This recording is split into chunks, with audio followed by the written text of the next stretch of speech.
Welcome to Energized. Motherhood. Woo! We're your hosts, Andrea. Kimberly. And we have a special guest today. Bruh. We literally said he's going to wake up right when we press play. And sure enough, here he is. Maybe we should say from now on 12:10. 12:10.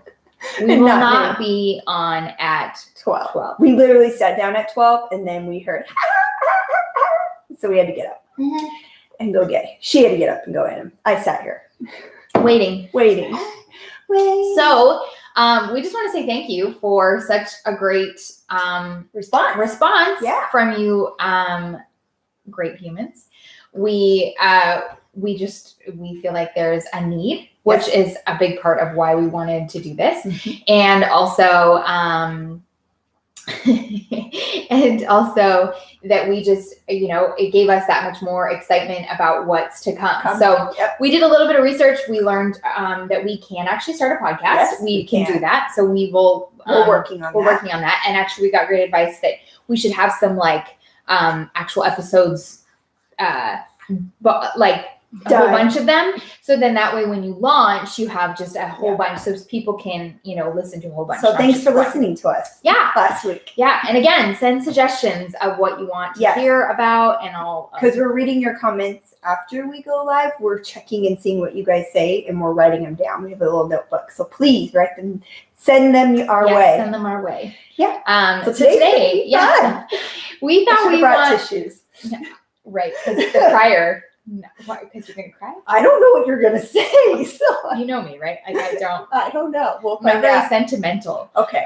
Pretty harsh. I'm the sentimental one over here.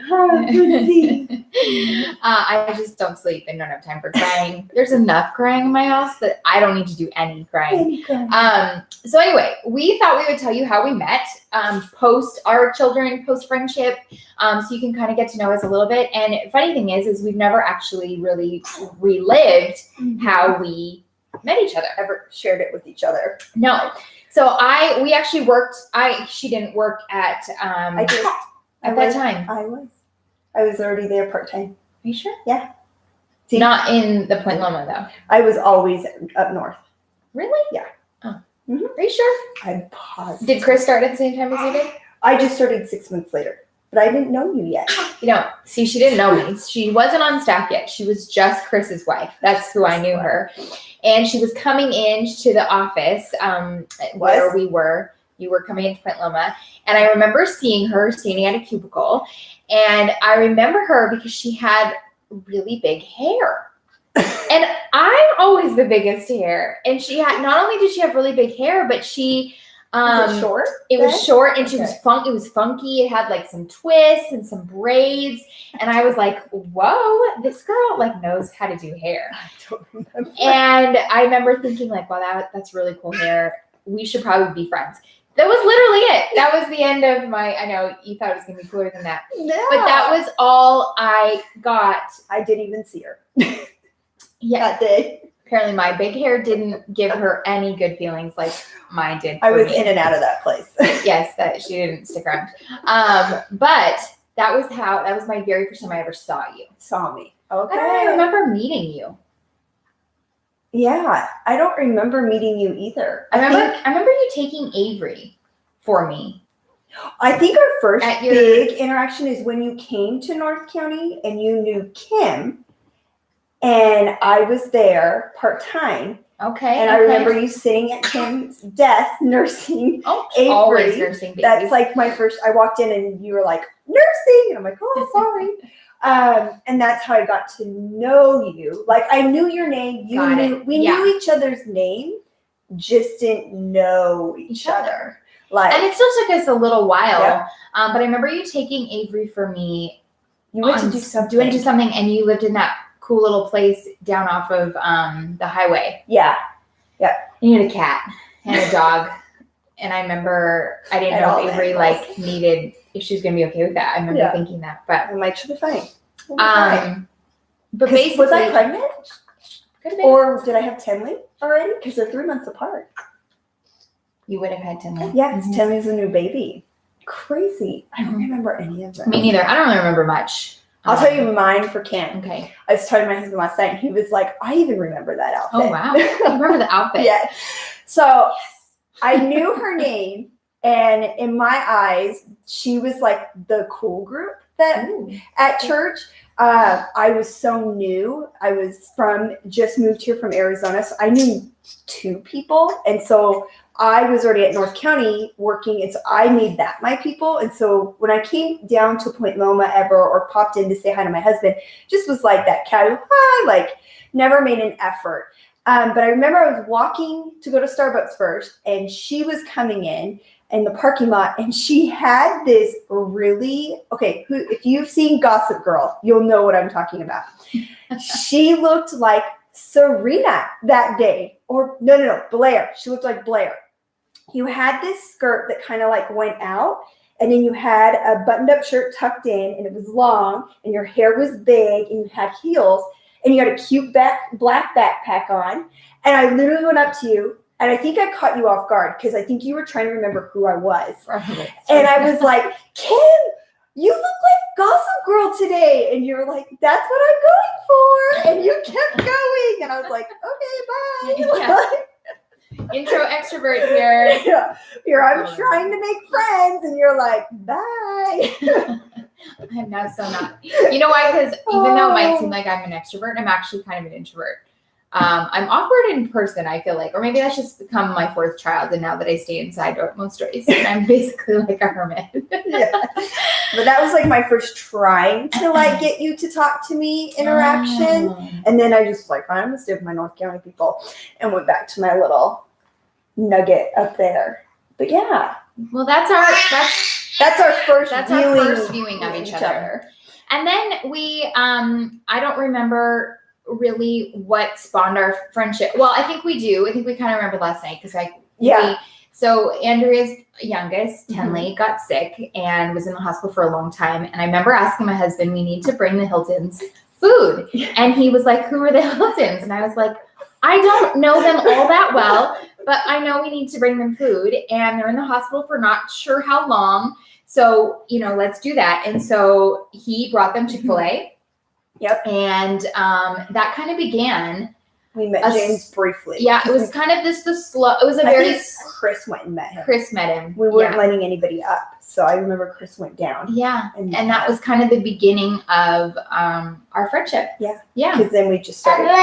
Yeah. Brooks remembers. Wasn't there. Yeah, I wasn't there. Because then we started to hang out. Yeah. After that. I know. What were you saying before this? Before we went live, you were like, you remember that time? So here's the thing about me, okay? I'm a fighter for people. Okay, so for the longest time in my life, I don't even know if you know this, but for majority of my life, I always used to say I'm the most social, loneliest girl in the room.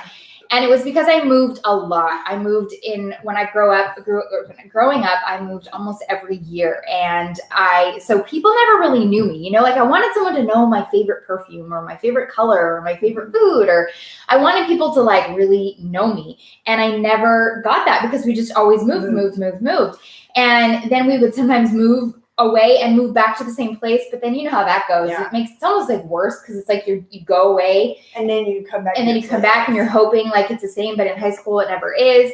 And even in college, like it all just, I always felt very lonely. Like I didn't know how to have those in-depth friendships or deep friendships. And, I always was so envious of people who like grew up, like my husband, who grew up in this city. We literally stare at it now. We could probably see his high school if we got out some binoculars. And he literally knows all the same guys from 4th grade. And I'm a fighter for their friendship. I'm like, no, we need to see them because that's so important. Like those are like pivotal people in your life, and they know you. They know you before me, before kids, before dad, before any of it. And I just think that that's such a cool thing to have. And now they're all dads, and they need to really rally behind those friendships. Yep. And so I'm a fighter for community, and I'm a fighter for friendship. And I will try really hard until I kind of get like, okay, I guess I'm out. Like, I need to move on. I need to let this friendship go because it's pretty clear I'm not it for them. But I will fight for a good while. Like I'll put in some solid years before she's like, okay. Okay. And so I've now lived in San Diego since 2005, which is the longest place I've ever lived. We moved away for 1 year, but this is the longest place I've ever lived in my entire life, even as a kid. And so for me, when our husbands really hit it off and our kids really hit it off, and we obviously hit it off, it was kind of like, I need these people to stay in my life. So she's not allowed to cancel. I don't care if kids are sick. I don't care what. And she tried to like push and be like, oh, Costin has a headache, or like the really weird excuses. And I'd be like, and I would tell her, like, that's a lame excuse. We're at my house. The pizza's defrosting. Get your butt here. And it took that. And then it was kind of like now it's a no-brainer. And even when you moved away, you guys moved away. Even when we moved away, we drove up there. They came a lot. We came a lot. We did. And we didn't live that far away, but it was far because you're going deep in LA. We were going deep in LA. It wasn't close. But we made an effort because our kids loved seeing each other. Yeah. They know the day that we go to them. She's Kimmy and Jamesy. And so they know when we're going to Kimmy and James's house. And so they kind of bring it up on us. And I had the reverse where I was raised in Arizona. So everything her husband had, I have that in Arizona. So when I moved here, I was like, I don't need anything here because it's in Arizona. And I had the mindset of like, we're just here. Like, I'm just a body, but my heart's over there. So I really didn't try because I was just like, I flew home so much because to me, that was my people. That was my thing. And they still are, just in a different capacity now. I think I truly let our group in of probably 2 years ago. Yeah. And I've been here for 7. Yeah.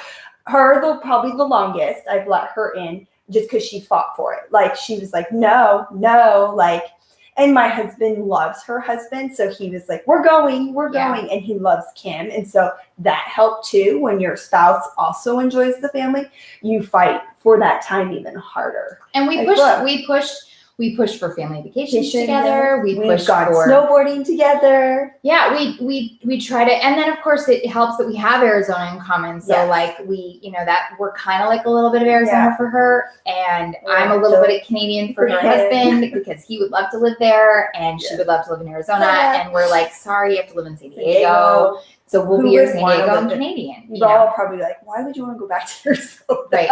Hi. But it's your childhood. It's all you know. It's all you know. But now I'm here and this has become home for me. Now I don't crave to go home anymore because I like it here because I finally found my roots. Yes. Not my childhood roots. It's my roots that I've tried and had to fight for, type of thing. So, and I think our point today is, hitting home is that friendships are meant to be fought for, and it's not always easy.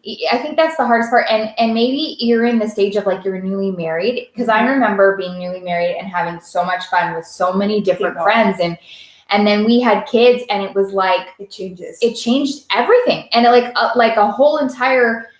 It just changed the whole dynamic of who we were. And obviously, I mean, we have a kid, but I don't know that it has to change it that much.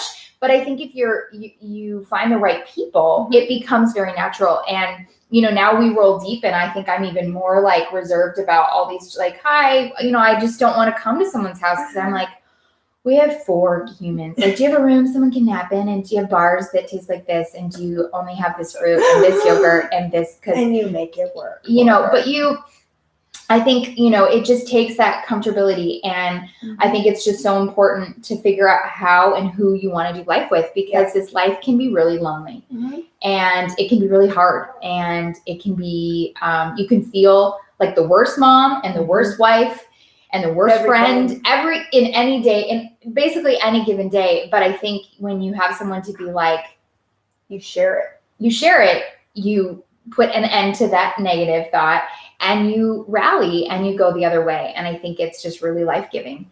I think my biggest thing is like, like she said, when you have to fight for it, fight for that person or people. For us, it's people. We have a great tribe that's behind us that we lean on all of them. But we have to fight for them. We have to fight for that time together. We had to be, for me, I've had to be picky who I let in. I have learned over the years, I'm an oversharer. I love to just share all the yuck once I let you in deep, and I get judged for it really quick. And so I've had to learn that those are not my friends, and to be okay with that, because I'm a people pleaser and I'm very extrovert. I'm an includer. I want you all to be my friends. And I've had to learn that it's okay to not have everybody be my friend, and that's okay if you have 5 great friends, because those are the 5 that are going to pick you up when you hit rock bottom and show you God's love and show you kindness and help you take care of your kids because you can't take care of them. Help you fight for your marriage again. They will be all that. And so you have to fight for those people you have. And, you know, I'm not the best. Like, I thank goodness for Boxer because I wouldn't talk to anybody. We have this Boxer thing that we talk to our girlfriends on. And that's been really life-giving because we can't see each other all the time. And so we can talk on that, and it's like we hear each other's voice. But I'd have to say, like, one thing that I've learned from Kim is to fight for a friendship, because she fought for me. And it's taught me to fight for others and to invest in them, because I see how she has invested in friendships and how deep it can go for her. And it's up to her. She chooses who she wants to be deep with. And so it's taught me to be that way, to not be deep with everybody, because not everybody needs to know my garbage. And she and our others they know everything, and they love me no matter what. You know, they're not judging me. And we need friends that aren't going to judge, because there's enough of that out there. And I think the last, thank you for saying that. I'm sure you had a good day. I almost cried. I'd stop. Where's my tissue? I was going to start crying, so I'd stop. So I'm like, she's not going to cry, so why am I going to cry? So I had to stop that part. I had more to say, but the tears were coming. Oh, goodness. What I was going to say is something that you are really great at bringing to the table is, I'm always like, come, and I will cook. And I'm always the cooker. And I totally love that. It's my love language. I just want to cook. I like that she I just want to create like this space you want to come to. Mm-hmm. I want to clean it up and make it pretty and make everything. And she's really intentional about what are we going to do with the kids? How are we going to create for them like a great experience? What kind of craft are they going to do? Or what kind of, how can we show them, how can we get on the floor with them in a situation like this so we can show them fun moms and friends that we are, not only are we having fun, but we're having fun as friends with them. Mm-hmm. And so that's a big part of it, whether it's we're playing a fun board game or we're, whatever we do, games outside, or the boys are playing hide and go seek with it. Dads are playing hide and go seek with the kids, or whatever. We just want to show them friendship on every avenue. So I challenge you today to even look at your friendships and write the ones down that are life-giving and not life-sucking. I remember we read that in one of our books. We do a Bible study on Wednesdays, and I remember writing that down and writing those names down who are life-giving and focusing on those people. Those are who I'm making time for, who it might not be the most time that I want to give them, but I'm doing my best. And I want to invest in them because I can tell that they are great people. And so look at those 5, or it could be 2, it could be 1, whoever it is. Just give a little attention to it. Send them a nice text today, or download Voxer. Learn how to use their voice in your, voice memos work too. Yep. But there is something to be said about just hearing your people's voices every single day. It's something we're going away from so much. And even our kids are learning how to Vox, and they want to talk to each other. And I'm like, I just get, anytime I start to think about my childhood, I just think of that, my own phone line that I got. And I used to give out my phone number, and I had a voice machine, answering machine. And I get so sad thinking my kids are going to have that, but we can create that. And not that we're on a device, but that we're talking to one another, and we're having, intentional conversations. and find that friend that wants to create the memories with you, because we both live away from our parents. And so we both are tradition grabbers, and we'll talk about that in an episode. But that's one of the things that we talk about when we're going to get together. Can we start something so it's something continuous? So one thing that we do together is Saturdays. We had to change it. It used to be Fridays. Now it's Saturdays to help my husband have more time with the family. Yep. And that is our time where we come together and we do something different every time. We just planned out our summer where we're going to send out a text to all of our girlfriends and be like, here's some summer ideas and how can we do this together? Because we got to stick together. Because we can't do this motherhood alone. No. It's not meant to be done alone. No, and guess what? Guess what you get from motherhood together? Energy! All right, well, we said we were going to keep this short, and I think we're already feeling. Okay. But we, thank you. We're for listening. Yes, and we'll be here next week, I'm sure, same time, same place, maybe 12:10. And we'll have a topic. And we will always have topics, but again, if anything there is, we'll indulge in a little heavier of a topic next week. Yep. But knowing that, we have more to come. Yay. All right. Have a great Tuesday. Happy Tuesday. Cheers. You clearly are energized. Bye. Bye. Oh, there's so many to stop. And finish.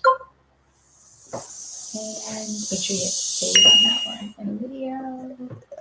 You're good. Video. Sorry, people. There's a lot. Just at the top, just in case. There you go. Lots of stream. There's just end.